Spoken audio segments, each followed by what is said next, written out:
So today we will be going to code few tasks, starting from the two remaining tasks from the last coding session. So it will be pretty practical session. So then I will go to the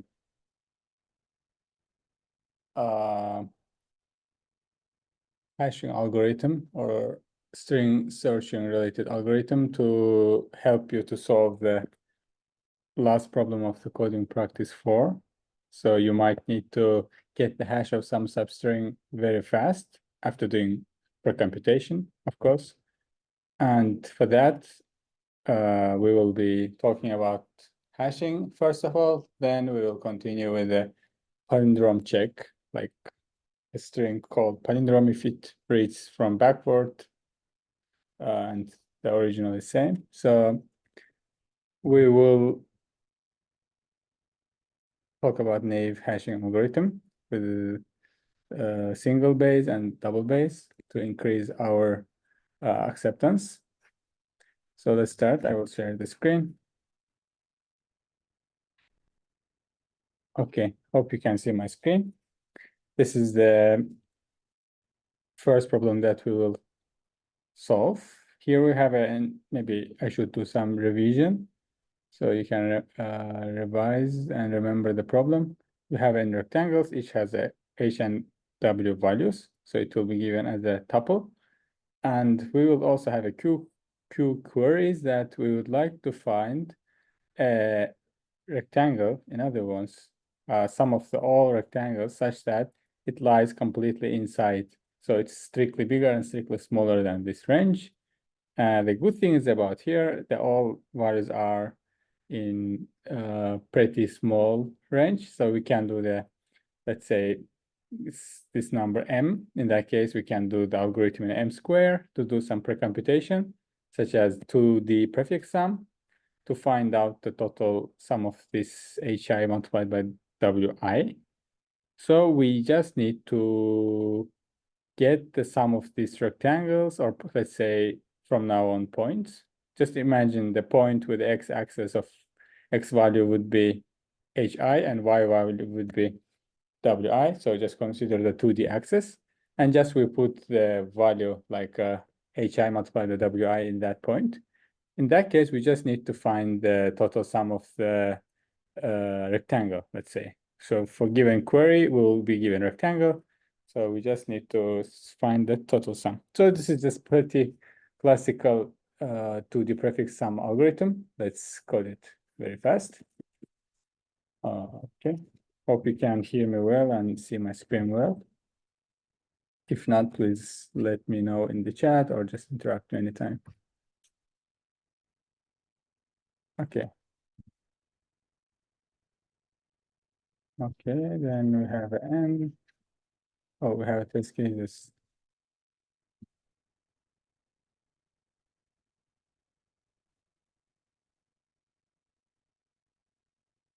And we have a n lines of rectangles. So I will not keep this in extra storage. Instead, I will just update on a 2D. Let this array be named. So we have m, which is say 1005. So I will introduce a power array that keeps the total sum of the h multiplied by w's. And when I input this value, I will not store somewhere else. I will just instantly write to that specific point h multiplied by w. Here is important to see that total sum might have exceed the integer bound. So this will be 10 power 5 multiplied by m squared, which is 10 power of 11. So we might want to keep it in a long format. So here we just sum up. Now after having this, so basically, just imagine there is a point with a value of h multiplied by a. So there is a given value as well. In this query, so n given points, we just need to update to this specific point. So I'm just increasing that part. And now I should do the 2D prefix sum. For that, it's easy. And I will have to do this until m.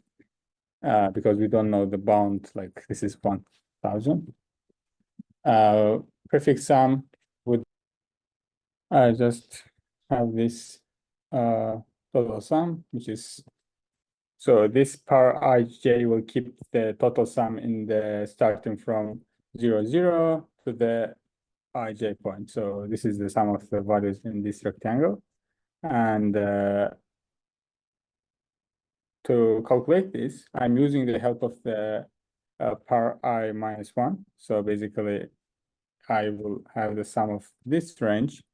And if I sum this range, I need to also keep the sum of the ith row. For that, I will use the help of I of j minus 1. However, I will duplicate the sum on this range. Hence, I might need to subtract this part. And also, there might be some value on this part of I and j. So I shouldn't directly equal. I should add this value. This way, I will pre-compute the total sum for each ij, starting from 0, 0. But here, I guess values are bigger than 1. So let's say 1, 1. In this, I will get the total value of h and w. So this is some pre-computed value in this submatrix. So whenever we have a query, it's a for tuple, such as of x, y. I would just consider from now on this hs and hs with the xy and xx and yy. So this is a lower left point. This is a upper right point. Now I need to get the total sum in that submatrix. So let me input this value. So it needs to be strictly smaller. So I will need to consider the range of x plus 1 to xx minus 1 to the as an x value, and as an y value, I should consider the y plus 1 to the y minus 1. So this will give me the result. So I will print the long partial sum or prefix sum of x minus 1, y minus 1 minus. So these are just rigorous calculations that you can pass over. So it's not a big deal if you know the 2D prefix sum. yy should be y, and minus x y minus 1 plus x. Yeah, this is all. Just you do pre-computation in O of m square, and then you can, with the help of that submatrix, you can just print the total sum in that range very fast in a constant time. So let's run it and see.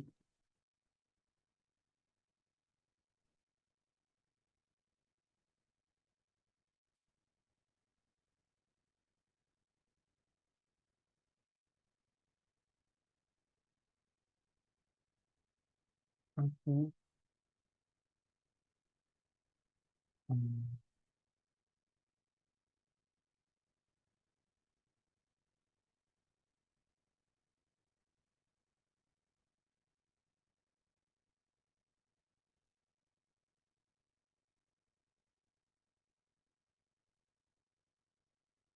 6, but 89. Okay, here should be 41.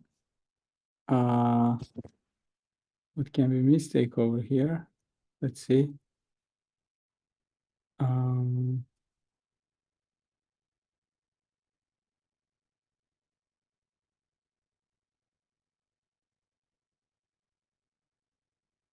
So we have H and S.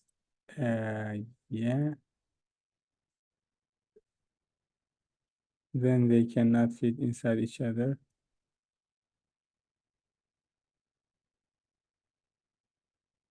Okay. If two rectangles have the same weight and same width, they cannot fit each other. So what we should do?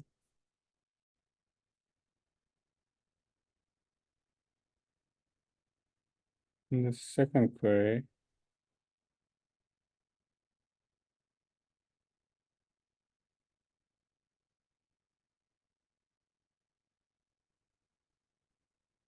Okay, let's see.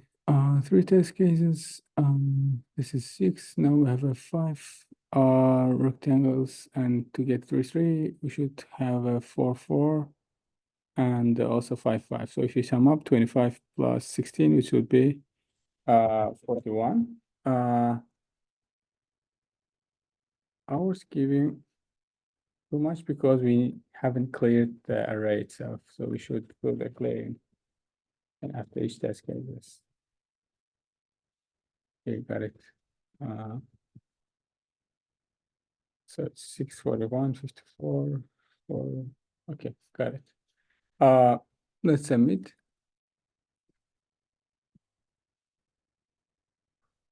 Our screen sharing issue resolved. Let's see. Let's continue the other task. This got accepted. This is a tree XOR. Can read both. We have elements and vertices and tree. So each tree vertex has its value, AI, and we can apply. So this is a rooted tree, I guess, labeled 1 to n. And it's not rooted tree, but we root from each of the given vertices. So when you root from the R vertex, you want to find the minimum cost. Let's say you have to do some operation on rooted tree. So on the rooted tree, you select some subtree V and some constant value C.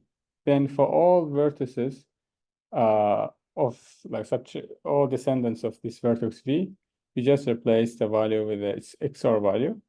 In this way, you want to make all values to be equal.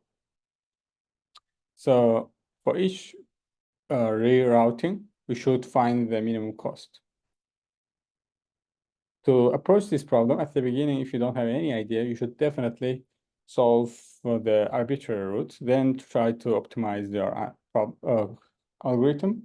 To solve for the arbitrary root, let's say let it be 1. I just root the tree from 1. If all values are equal, then it means that we don't need to do any operation. However, if there is any two values that are not equal, we should find a way to make them equal. Let them be 3 XOR problem. So here, after fixing arbitrary root, we have a now ancestor and descendant relation between the nodes. So we just need to find out the smart way to apply cost over the vertices, so the all values will be equal. So if we see any two vertices, let me try to do it here. Let it be U and V, and let U be the ancestor of V. If there is no ancestor and descendant relationship between U and V, then applying cost to the both will be independent. Yeah. So if I don't apply some cost that is ancestor of both of them, that might make their value XOR of C for both at the same time, but that doesn't change their equality. So if U and V are not equal before the V, after applying the XOR and of C to the both values, they will be again not equal to each other. So this will continue to arise. So that shows me if I want to make any two values to be equal, they need to be in ancestor and descendant relationship. In that case, I can do something to make them equal. Same for the vertices that is ancestor of U. So if there is any vertex ancestor of U, then applying any value would XOR C to the both of them. So we want only one of them will be influenced, but not two at the same time. And we can see here, U is ancestor of V, hence any value in the descendants of V will also not change their value. Only the values from path from U to V will be not U, but all nodes on this path from U to V, unique path, will be affecting the value of V. Okay, that's great. We know which values to apply operation, like XOR operation to change the value of v here, for example, in case of u and v, value of u and v not equal, but I don't know which one to apply and with which value I need to do this operation. But there is a good thing that we can discover. If there is any intermediate vertex on this path from u to v, I can find a way to make, so here also we need to make the u and w to be equal. If I can make u and w to be equal, and I also make w and v value would be equal, in that case, u and v would automatically equal. That decreases the number of vertices that I need to make equal from n squared to the of n. We just need to consider this u and v's in the parent and child relation. We don't need to consider all values of ancestor and descendant relationship.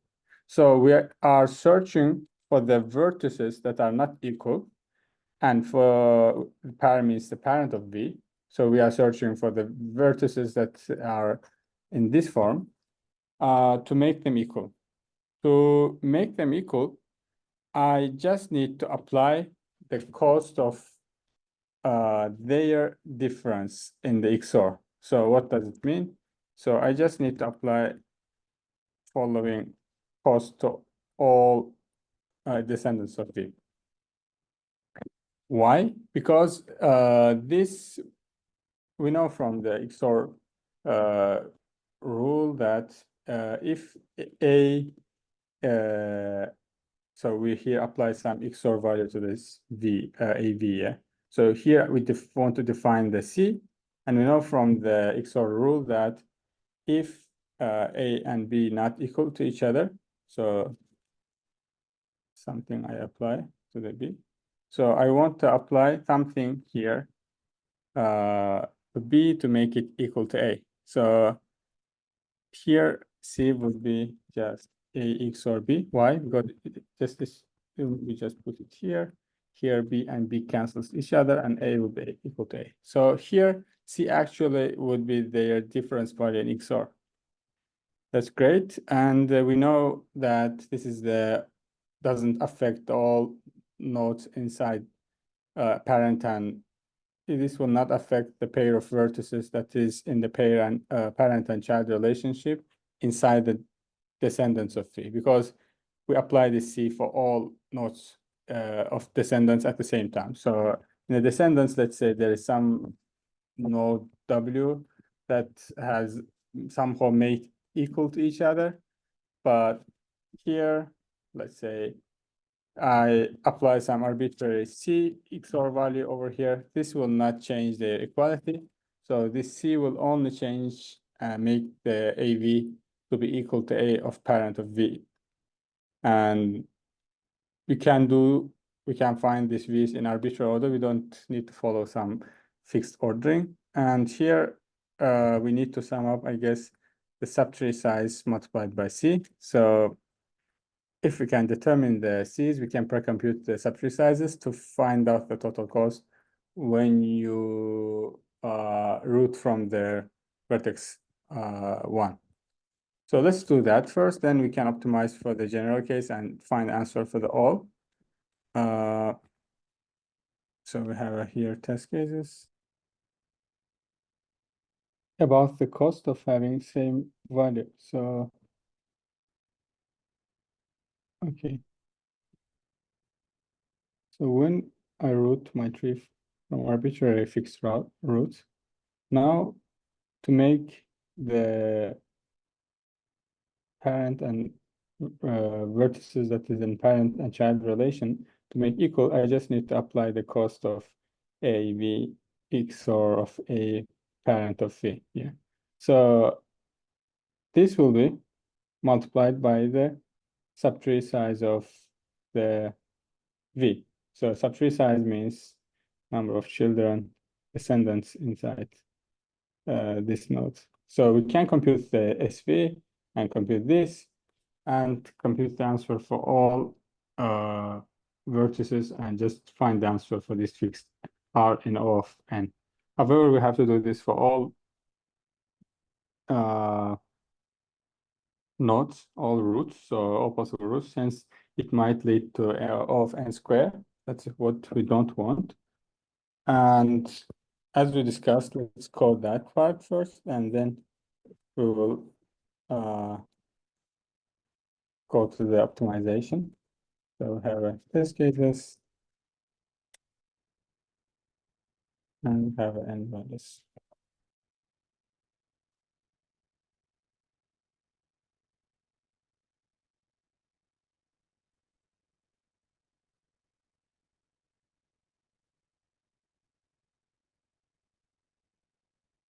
And we'll be reading all three.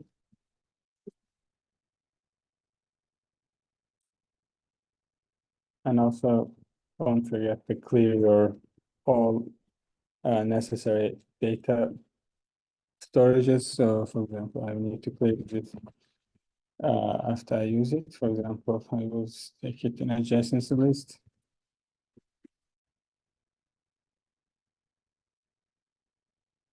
I just need to clear it after I'm done with the job. Now, when I want to calculate the answer, I will use a DFS. So when I do DFS traversal, I just need to keep the parent to not go there because I have a bidirectional edge over here. So I will compute those values, subtree sizes, and get the total cost.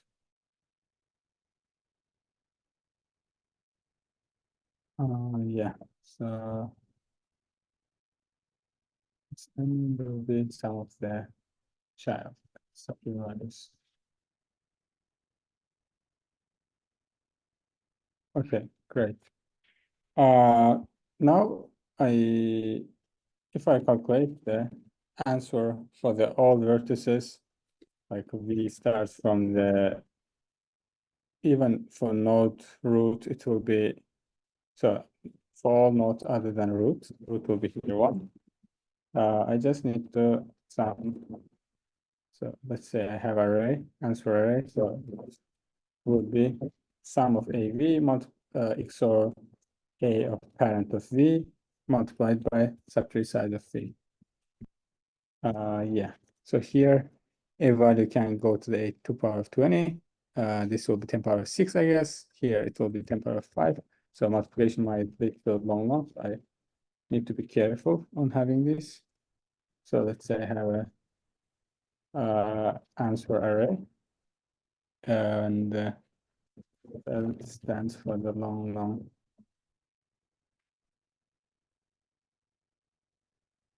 Great.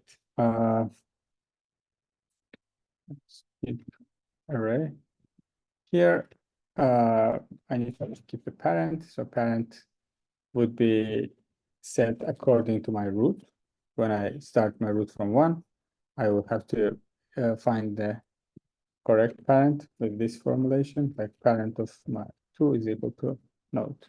Yeah, that will fix all issues. So let's print the just answer for the first node when I make the first node root of this tree. I should have the correct answer. I'm still missing remaining values for the n-1 elements. However, at least I will have a starting point. So if I do this algorithm for example, if I have a root that starts goes from 1 to n, and I do the same algorithm for all, like in this form, I just send from root, and I will send the algorithm calculation for all vertices other than the root. So I will just say v is equal to root, just continue.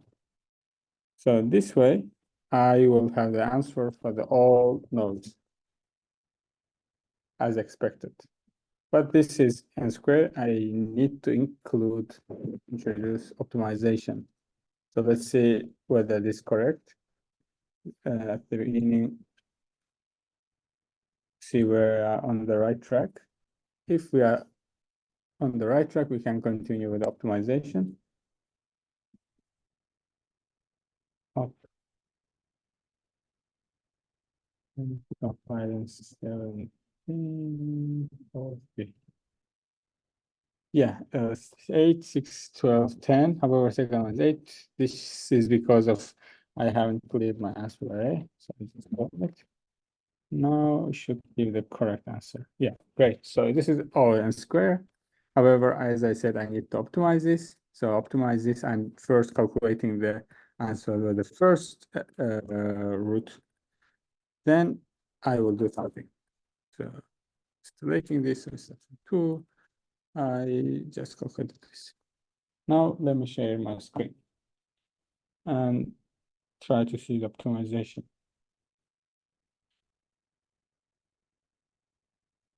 So whenever I calculate the answer for some vertex and I want to go one of the children, let it be C.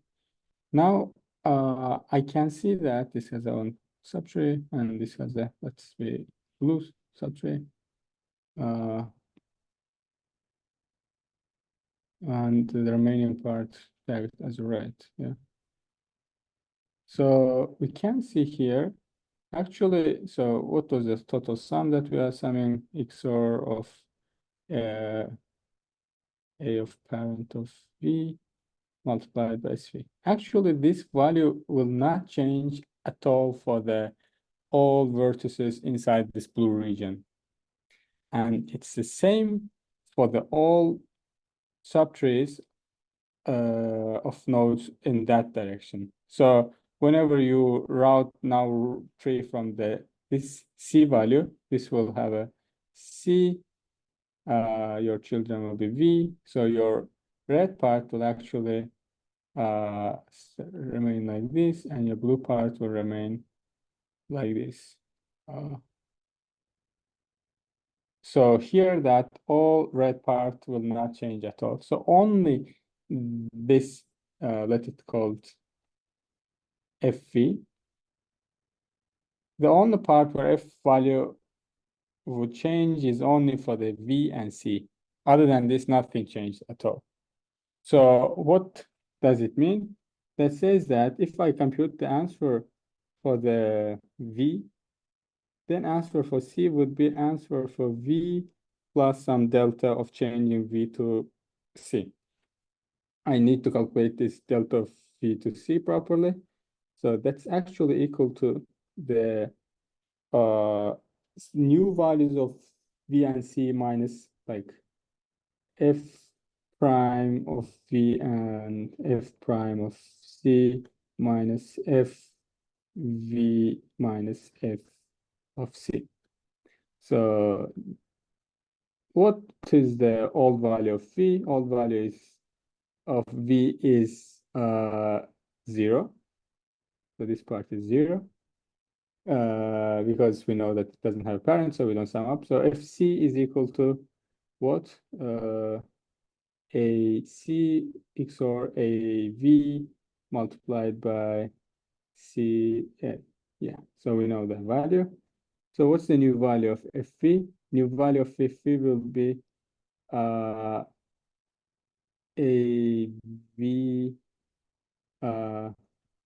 AV XOR SAC multiplied by the subtree of V, but however subtree V is in the original graph, so it needs to subtract it by S of C.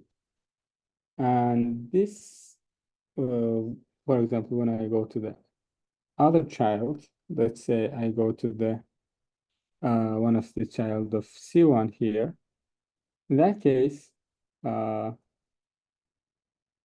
this will hold again, yeah? So if you get the want to get the subtree size of the let it be yellow in this part, you just need to find the total subtree value, which is actually always n. Just if you carefully see this, SV is actually n. So n minus SC would be the new value of the let's see. Here we just get the SC. So when you subtract from SV, which is n, you just have the new value of this subtree. So whenever you want to get this subtree, or this was a parent and you want to get this subtree, this would be just again this. Yeah, so this is correct. Now I need to find the f prime of c. F prime of c actually 0 because now it's a root. So basically this would give me the delta of VC, VS, VC, let's say, should be AV XOR AC multiplied by N minus SC minus SC.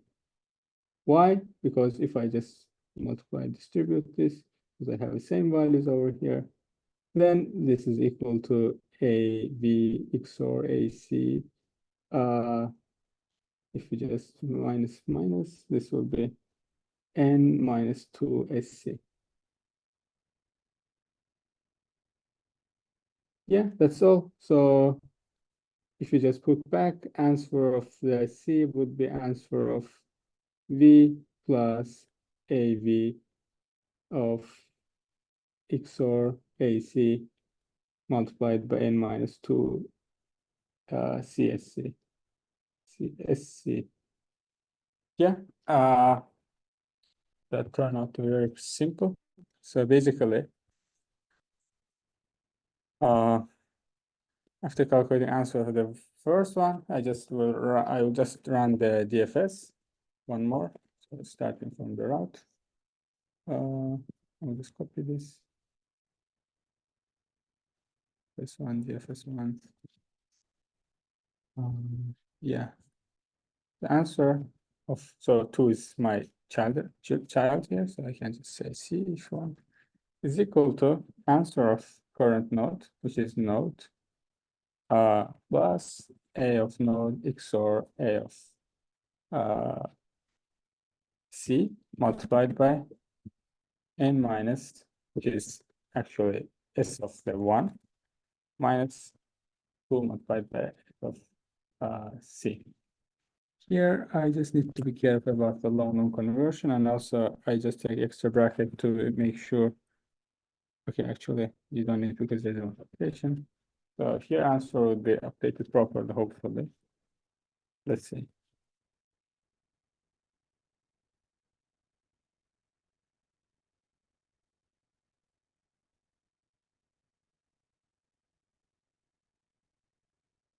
Okay.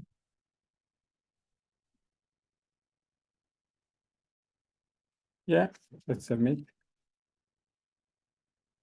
The total complexity here eventually would be just O of n because we are doing single O of n for computation and O of n for calculating these answers using the parent answer.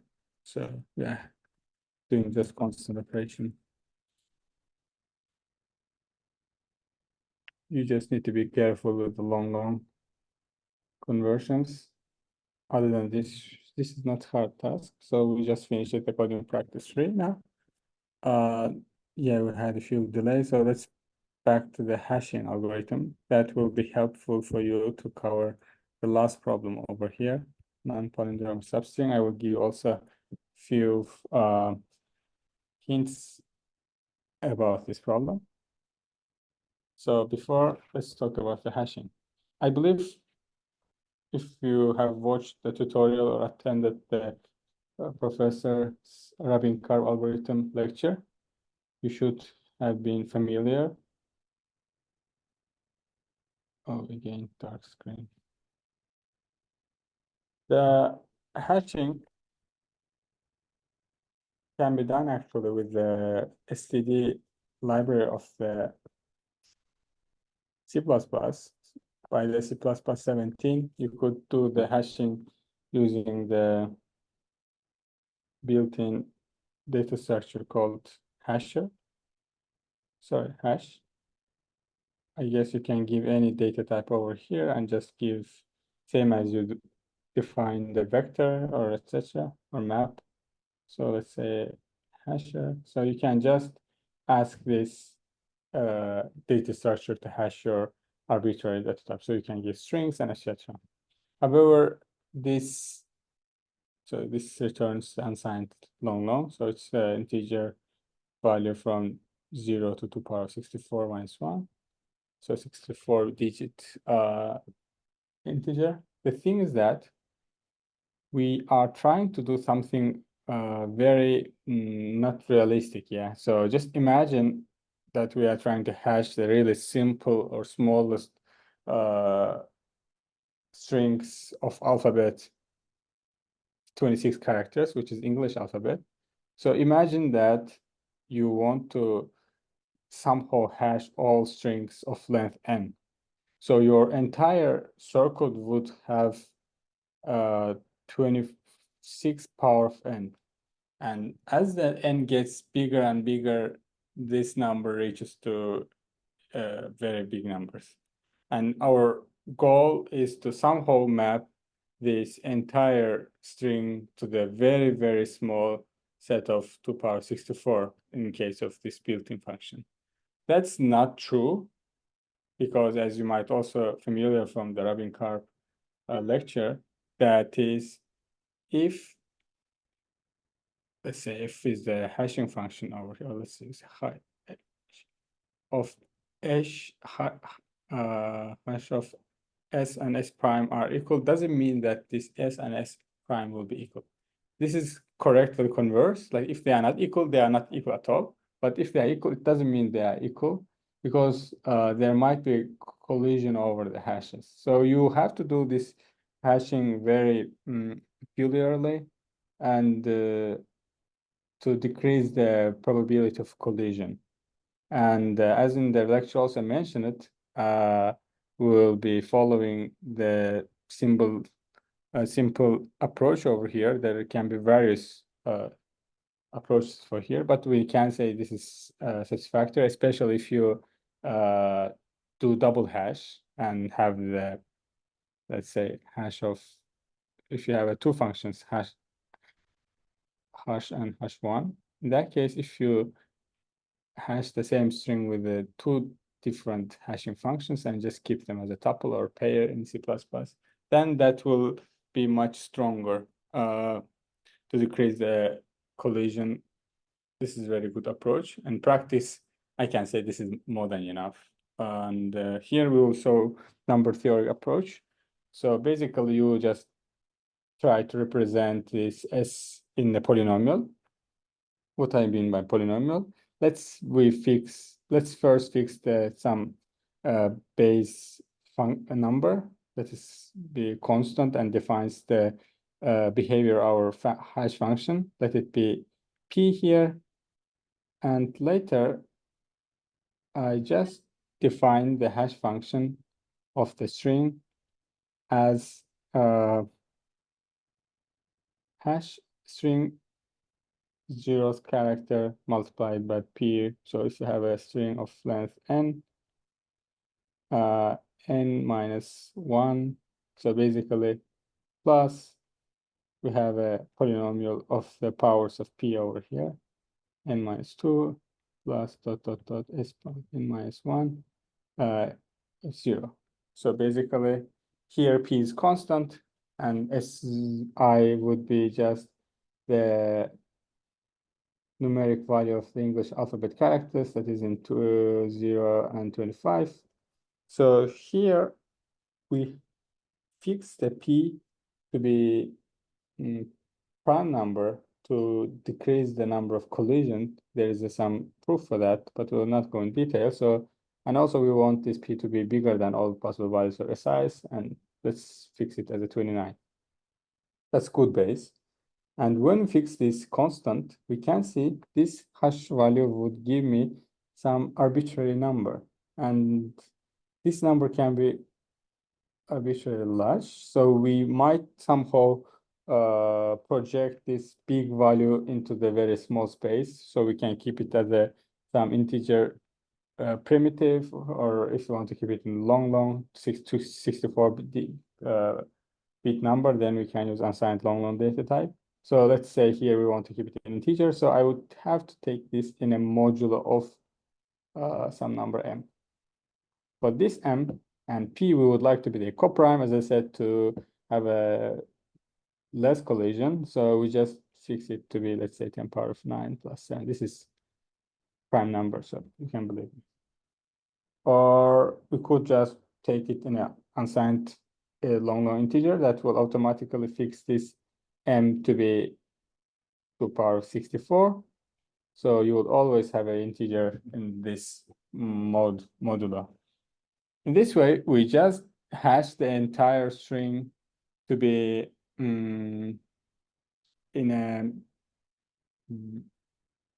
so we hash the entire string to have a value to be in an integer, numeric value. So we can compare now strings in a constant time rather than comparing each character one by one.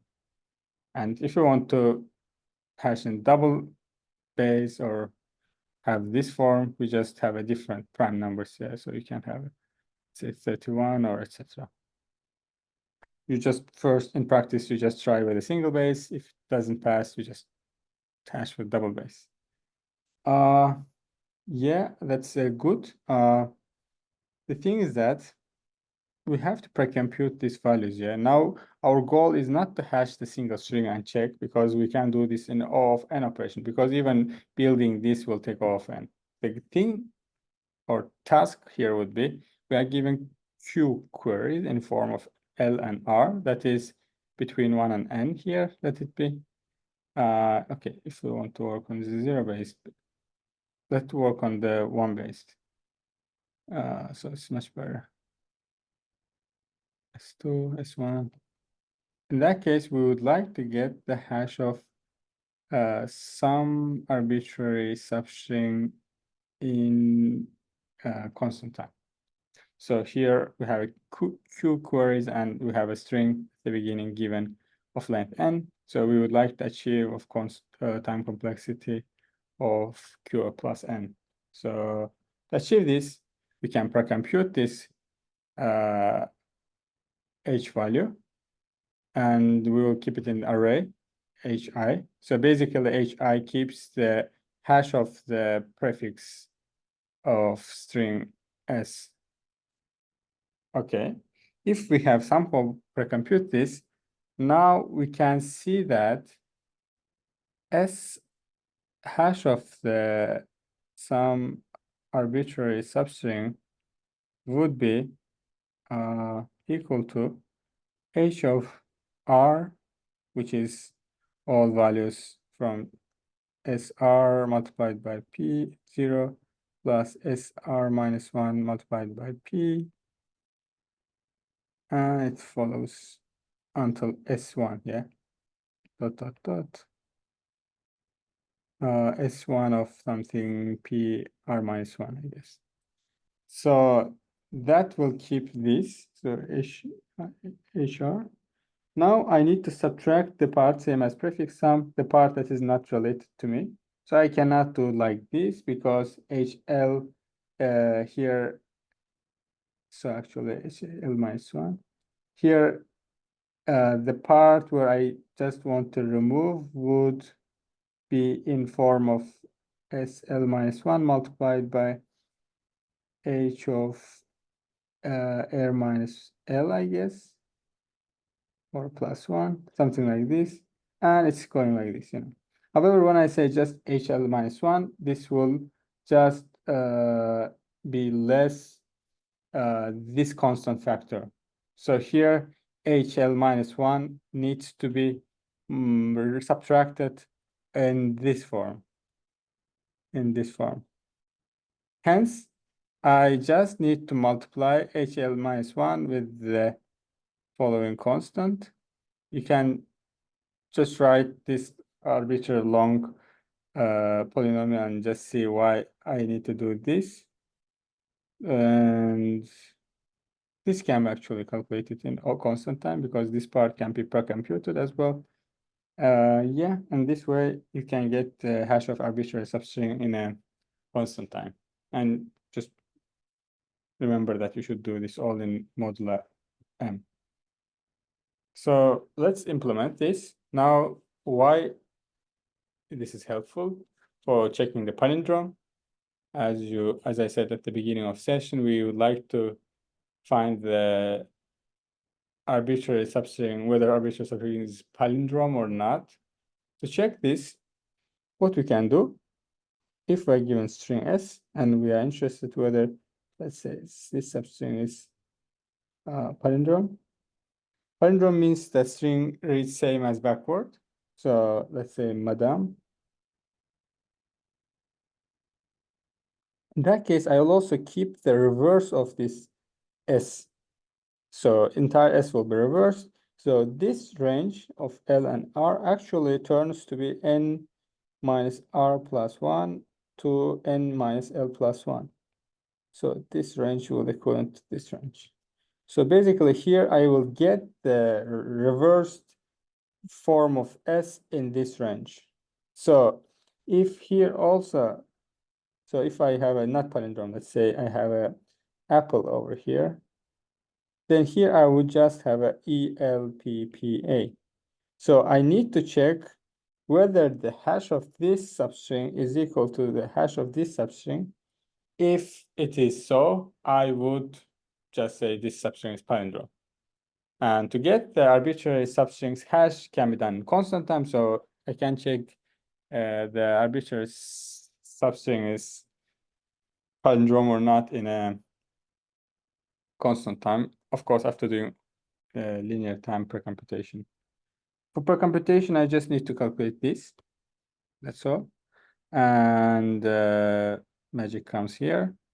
So if I know the HI, which is equivalent to, again, I will write it. S1 multiplied by Pi minus 1, S2 plus Pi minus 2, Si P0. Hi plus 1 would be just Hi multiplied by P plus Si minus 1. How? That's a good question.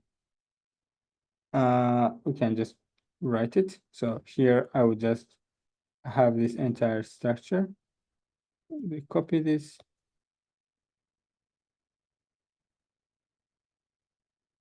And I'm trying to compute Hi plus 1. So here, if I multiply entire values to the P, then I would just raise this to the plus 1 of these powers. And finally, I would just have a Si plus 1. This is actually what I want to Hi plus 1 to be. So you just need to do this operation for each I and get your H array. So let's code it. And if things not go well, we will just hash in 2 base. Okay. Just a second. Okay. Let's have a hash.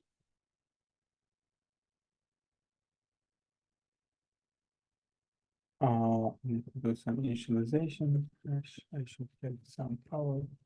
E and modulo. That's it. The M. Have a M. I have a string S as well. So I will keep also the length of the string. S dot size. And I also want to make this string to be 1 base, just add extra hash to the beginning. Then I can just build the H array. So here I will also have a vector H that would be resized by the n plus 1. So H of 0 is equal to 0. I will take in modulo. Okay, so I will just keep everything normal plus S of I. But I need to convert it to the integer. So just do this. Okay. Good. Yeah. That's all about this. I just need to return in a modulo of M. I need to fix it.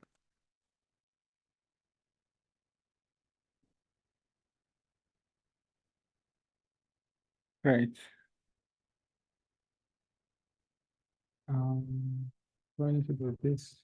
No, I guess. So let's try to define so 9 plus 7 and S. Let's see.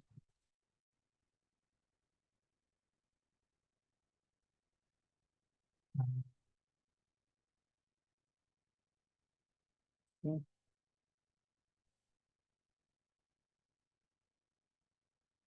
Yeah, I should choose different naming hashing. Let's see.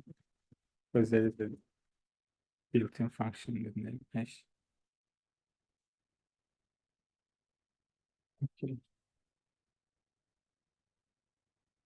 Um,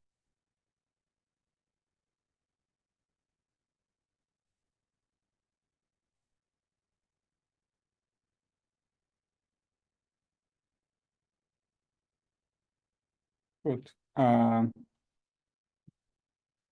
do that. I should also do this with the reverse version of this. So actually I can go with the problem. I guess I did announcement.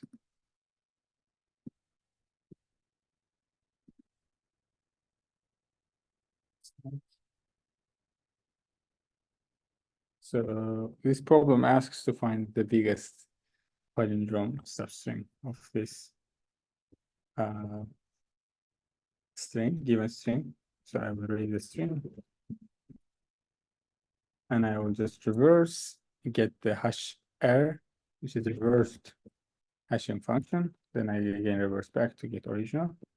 Now I need to get palindrome substring, yeah. So I could check all substring and get the longest one in a n square because the constant time hash retrieval. But I need to do much faster. But let's first do this in a constant time, yeah. So that n will be, sorry, in a quadratic time to see whether this hashing function actually works. So I will just try out all substrings and just ask is palindrome function. I will implement it. Is palindrome function. So I will just have here h and hr to be equal to each other. Great.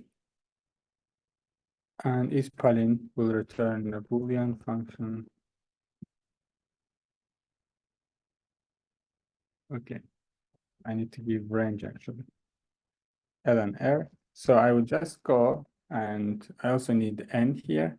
So maybe I should give us n here. So IJN. I just check whether get hash function, I will implement it, whether the substring in this range is equal to the reversed versions substring hash in from range n minus r plus 1. So in the reverse version also indices changes in this format. So I just need to implement here the get hash function for given arbitrary substring. Okay, as we shown in the sketching, this will be just hash r minus hash l minus 1. This is all reason I made this one base because of not working with this in my one size, but yeah, I just need to multiply the p power of r minus l plus 1. So I need to multiply here this format. However, this is not fast, so I will just pre-compute this. So I will just have a PV array as well. That will keep me the powers of P when I initially provide. So I will also have here extra vector that will start with the 1 because P of 0, P's 0th power will be 1. And I will just calculate the powers in the same loop. So this will be just P. And we get it in the model as well. Yeah, this is n+1. This would give me the correct hash, and I should able to check some substring for given L and R in a constant time, whether this is palindrome or not. So I will just print the all palindromes. Print this, I can use the cout. Cout of s dot substring I. So this should print all palindromes of the given input string. Let's see. Oh, my charge is low. I might need to go and take my charger in a few minutes. Okay, let's run it.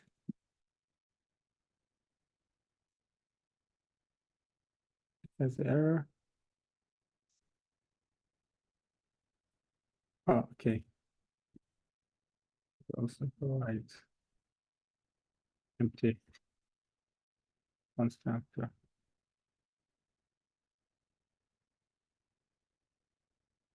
From here. Okay. This is not quite correct. Let's bug it after I take my charger. So just let you give me 1, 1, 1, 2, 3, 1, 2, 3. Yeah. We have a substring. We just provided n, and here let's try to print this.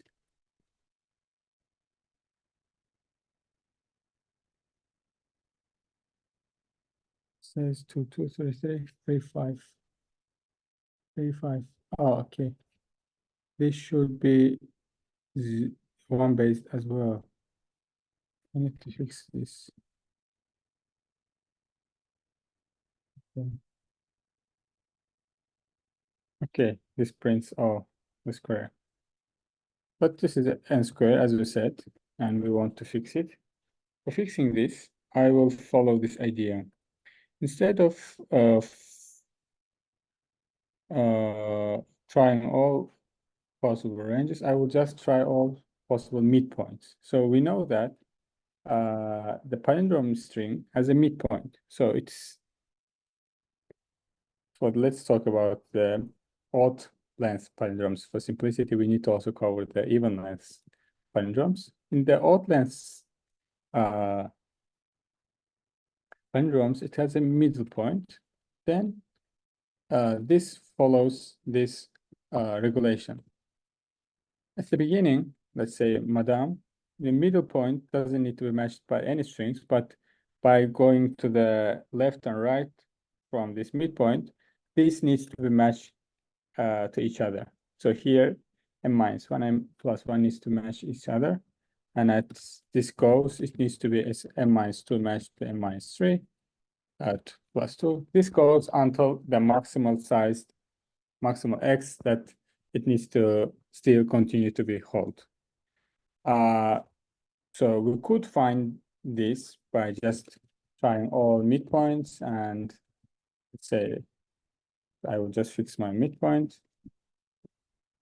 and I will have x, and I will continue to increase x if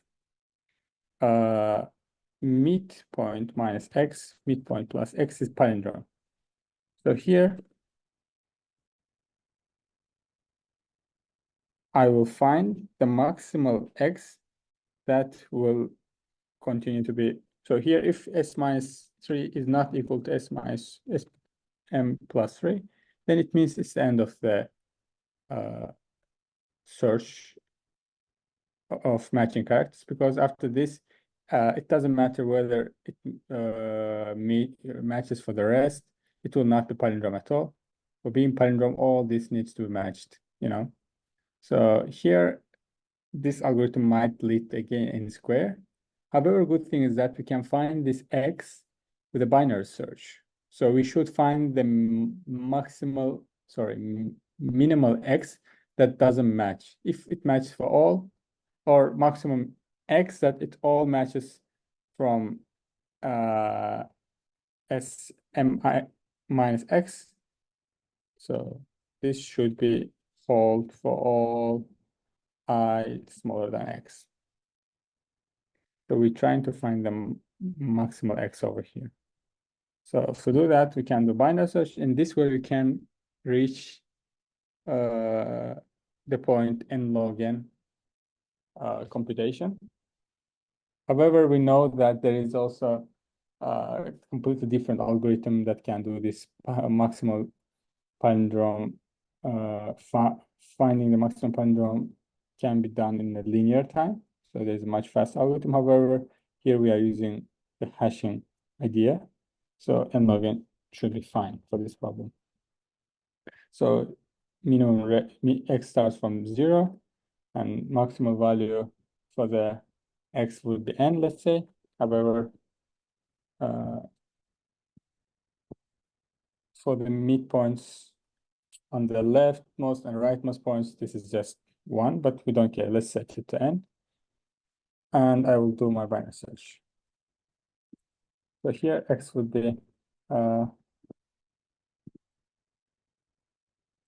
if, so I just set in my left and rightmost point. This is just m minus X, m plus X. If L is bigger than 1, so the range fits into the given string, and this is palindrome. In that case, I can increase my X. So my X leftmost point, starting point will be X. Otherwise, my ending point will be just X minus 1.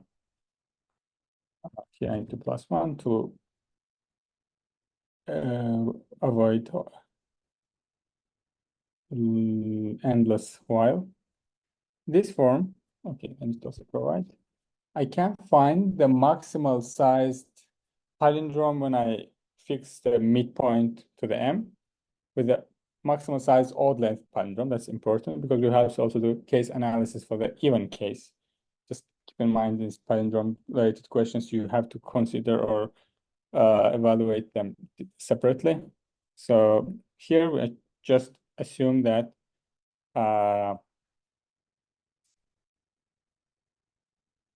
when this binary search finishes, you have a ST would be equal to the end here. So XLR is palindrome is maximum length odd palindrome with midpoint M. That's it.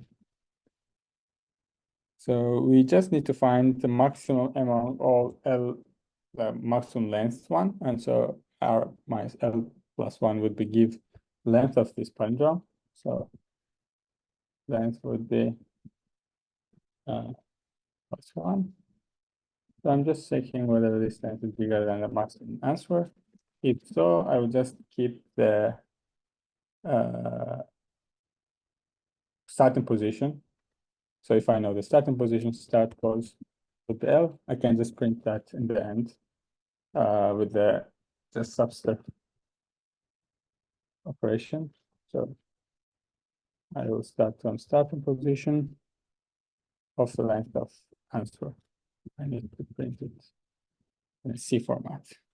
Okay, answer will be here 0, and I need to define the starting position. Let's see whether we will get B, A, B. Yeah, but we are lucky. However, this is not complete. We should also do the even length palindrome. So this is for odd length palindromes. Okay, you just copy the same. The only difference would be here if we have to start matching from S and N plus 1. Now the X continues to be decreasing in matter of, so we will have a plus 1 over here, and we just start with the middle point would be matched with m plus 1. So that's the only difference. So if the m and the m plus 1 doesn't match, we don't bother to search. We just continue. And this goes until n. Now here, yeah, I will have a extra plus 1 over here. And if that's a palindrome, that's good. And here I also need to add extra plus 1. Yeah, that would be end of the algorithm. And our complexity would be n log 2n log n, but 2 drops when you do O analysis, so it's O of n log n. And that should find the longest palindrome. And I have fixed my base of my hash to 29 and modulo into this. Let's hope for the best and submit. If it passes, then it means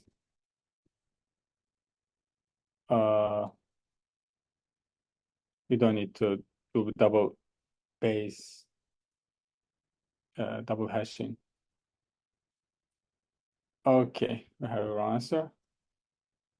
This shouldn't be the case, especially in the small strings. So let's test it. If it was of long strings, we could just say maybe we should have a collision in the hashes and we should do the double hashing, but here it's not the case. It finds the string that does not exist at all. Oh, this is not palindrome. No, this is palindrome. ABA, BA. The correct auto user. Okay, ours found this one. So this is much shorter. Let's see. Um,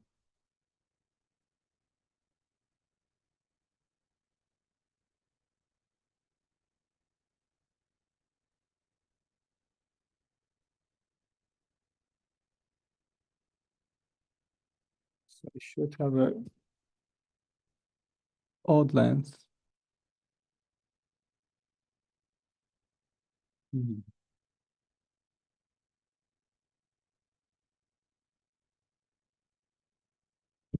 Let's try.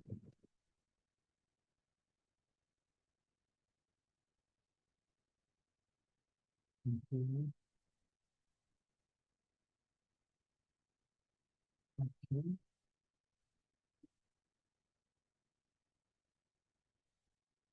Oh, okay, this is incorrect. But why?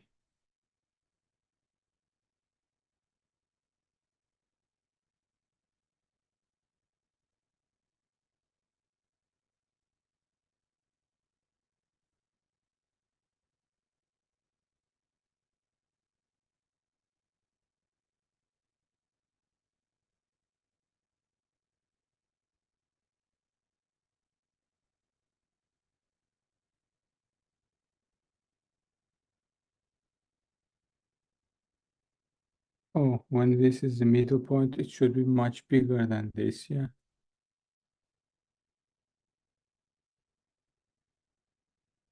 Uh, 0, 1, maybe 1, minus 1.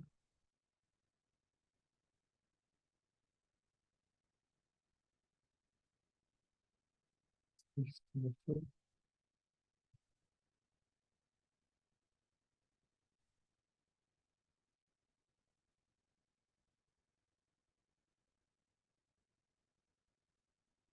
0, 1, and this decided to be 1. If it's 1,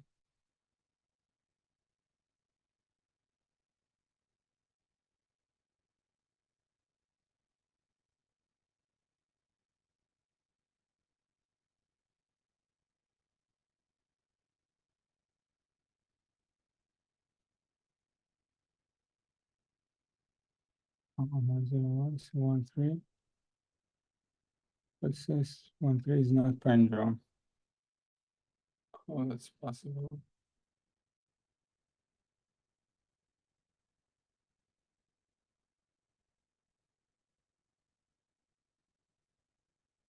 Needs to be like this.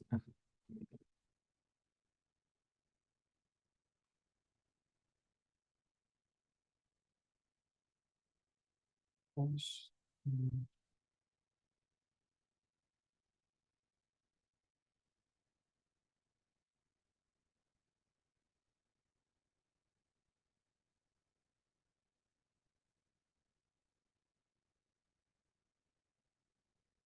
okay. Here, number can be negative. In that case, when we do model m, first, after taking model m, if it's negative, we should add plus m to keep it in model. That makes sense. Yeah, that's a model operation. Yeah, now it's correct.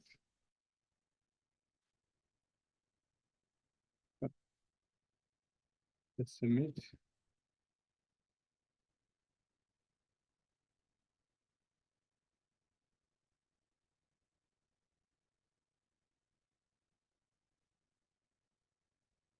We do print something extra.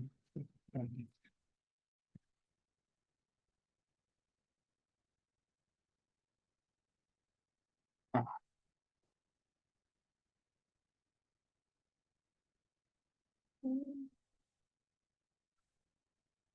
Let's see.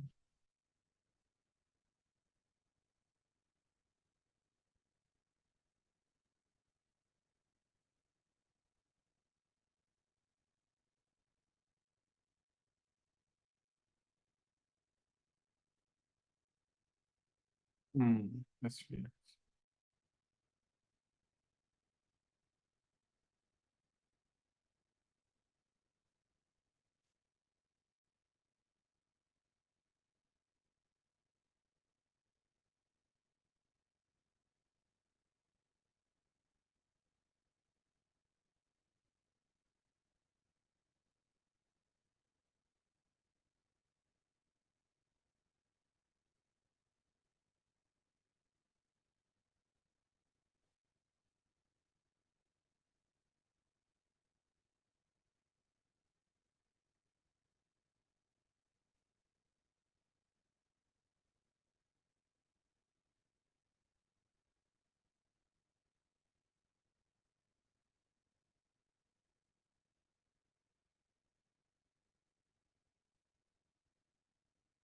Oh, I deleted something mistakenly.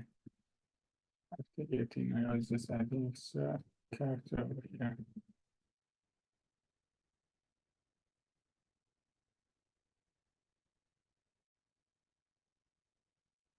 Okay.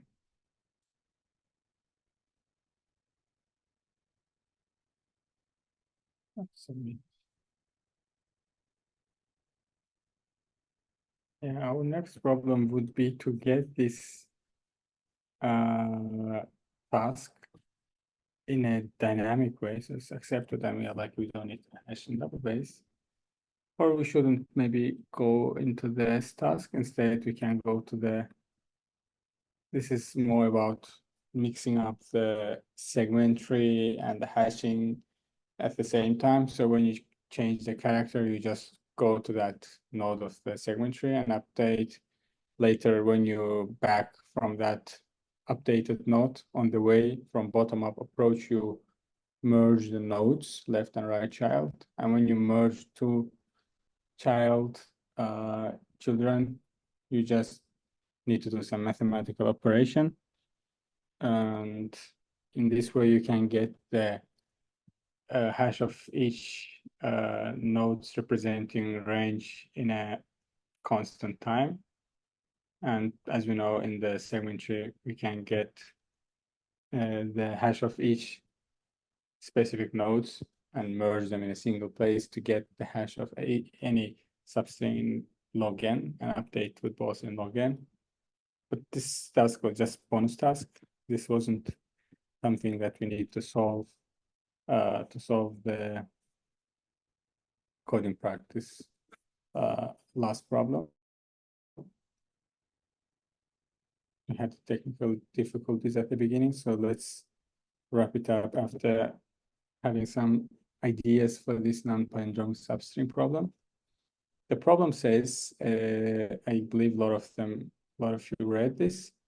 a string says to be k good if there is at least one substring of length k is not palindrome. So it means that the string is not k good, let's say k bad, if all k length substrings are palindrome. So we would like to find the sum of these k's for each string. Like find the sum of the k good, like sum of the k's where string is k good. So you need to find k starts from 1 to n. Let's say n is the length of input string s. Then you need to find the sum of the k's where such that k is good. Or this is equivalent to saying find the sum of k such that k is not good.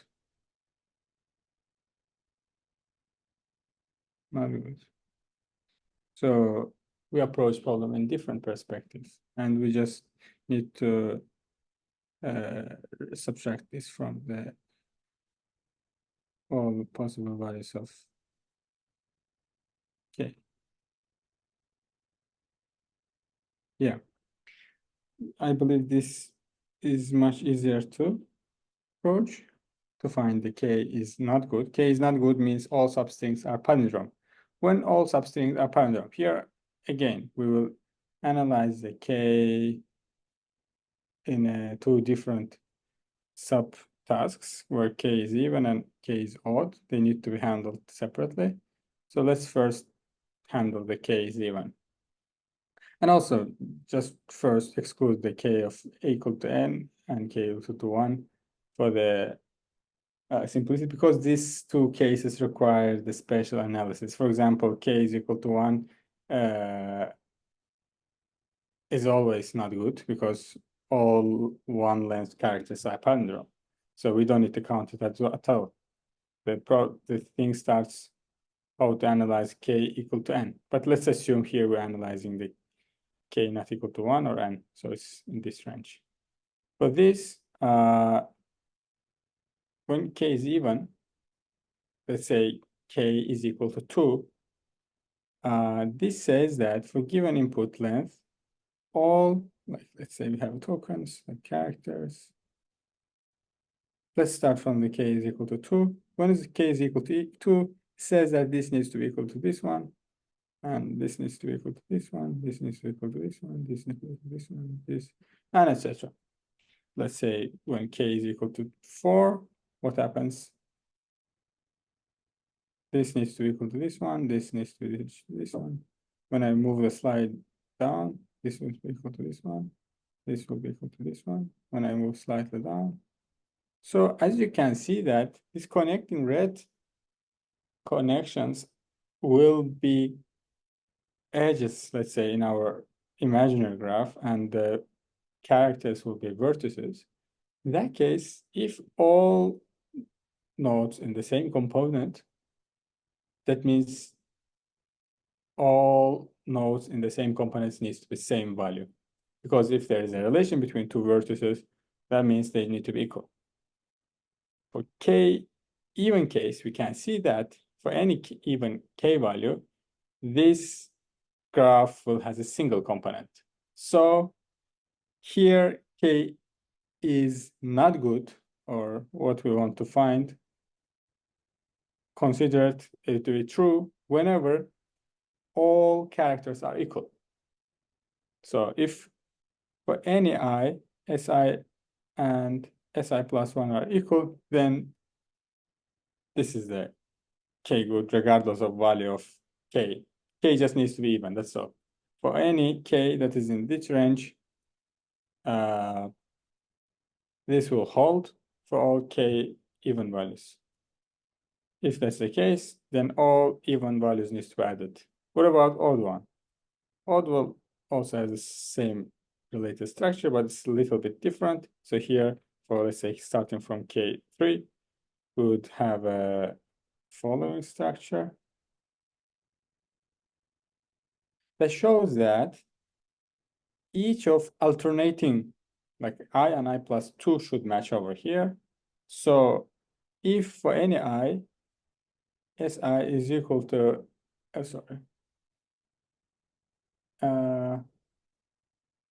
Si plus 2, that means this is not K good. But if at least one of them doesn't match, and that means all even K's are good. It's up to you to count whether check is there a non-matching or matching one. If they are not matching, you just find this part. If you want to find the converse, you just need to find whether all equal. But for this case, it's up to you what you want to calculate. And all odd K's are good. Yeah, for K1 equal to easy. For K equal to N, that's a special case. As I said, you just need to follow the hashing idea to check whether a given substring is palindrome or not. You don't need to check consecutive substring. You have only single one substring of K equal to N. So you just check whether a string is palindrome or not. But you might ask why I need the hashing approach. Can't I just hash the string and just find, or just reverse and check whether it's in a linear time? Yeah, you could do that if there was a single query, but here strings are not, in this problem, are not given once. This will give you string S. However, it asks to find the sum of the K's that gives you K good for specific range.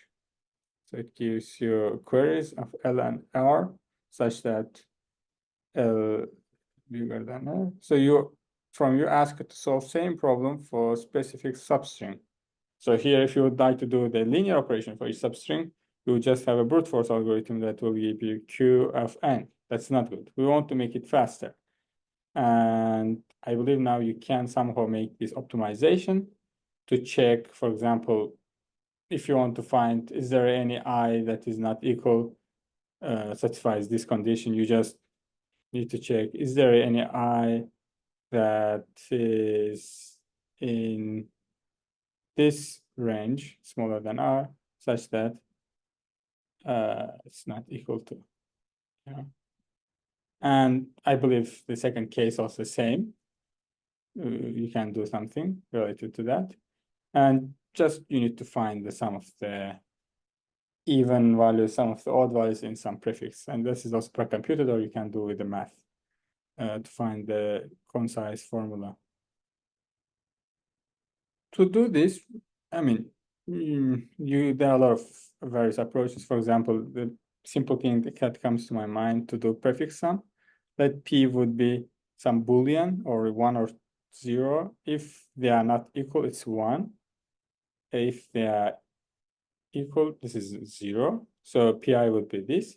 If you do the prefix sum over this Pi, then this would give you, so let's say Fi.